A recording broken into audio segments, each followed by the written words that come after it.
بسم الله الرحمن الرحيم.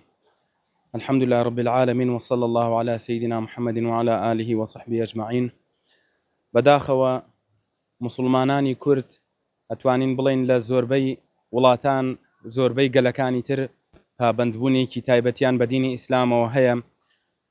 زۆر بە ئەسەفەوە لەم ئەخیرا لەلایەن ئەوقافی سووریاوە فتوایەک دەرکراوە بۆ قڕکردن و کوشتن و برسیکردنی مسلمانانی کورد-زوبان، ئەهلی مزگەوت، ئەهلی خواناسی، خاوەنی کەڵە پیاوان و گەورە پیاوان و مجاهیدانی ئیسلام وەکو صلاح الدین ئەیوبی، ئیبن سەلاحی شارەزووری، مەولانا خالیدی شارەزووری، گەورە پیاوان و زانایانی میلەتی کورد لە هەر چوار پارچەی کوردستانەوە ڕۆڵ و پێگەیەکی تایبەتیان هەبووە.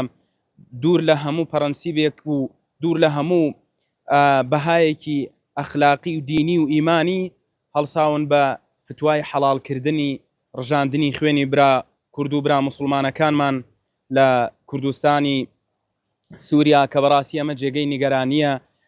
ئەم فتوایی کە داویانە سەرتاپای دوورە لە ئاینی پیرۆزی ئیسلامەوە. دینی ئیسلام ئەفەرمێت ڕژاندنی خوێنی کەسێک بە ناحەقی و مسلمان کوشتنێک وەکوایە هەموو ئەهلی سەرزەویت کوشت بێت. ئەوان هاتوون بە فتوایان لەژێر ئاەتی قورئان و حەدیسی پێغەمبەر صلی الله علیه وسلم ڕژاندنی خوێنی خەڵکی حەڵاڵەکەن. ئەمە دوورە لە ئاینی پیرۆزی ئیسلامەوە.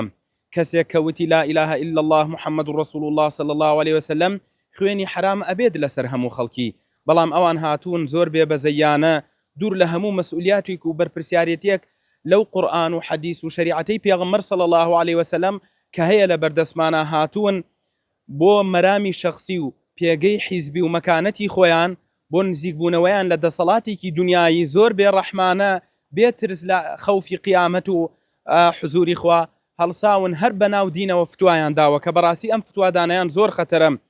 هیچ بۆ ئەوەی کەوا خوێنی خەڵک ئەڕێژن خەتەریاتێکی زۆر گەورەتر و ترسناکتر ئەوەیە بەناوی خواوە خوا عاجزە و ئەوان ئێن شتێک ئەڵێن کە ڕاستە و کە ڕاست نییە، خوای تەعالا بەریە لەوەم.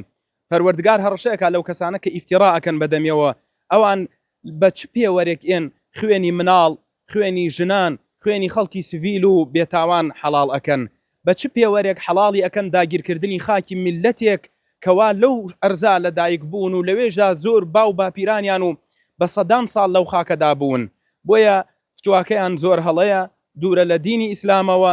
بە توندی ئێمە وەکو مامۆستایانی خانەقا و مەدرسەی بیارەی شەریفە و ئەهلی عیلم شریعەتی ئیسلام، مەدرسەی مەولانا عەبدولکەریمی مودەڕیس و مامۆستا مەلا عەبدولقادری گەورە پێیان ئەڵێین لەو کەسانەی کەوا خوێنەکە ئەڕێژن زیاتر تاوانبار ئەو کەسانن کەوا فتواکەیان بۆ داون.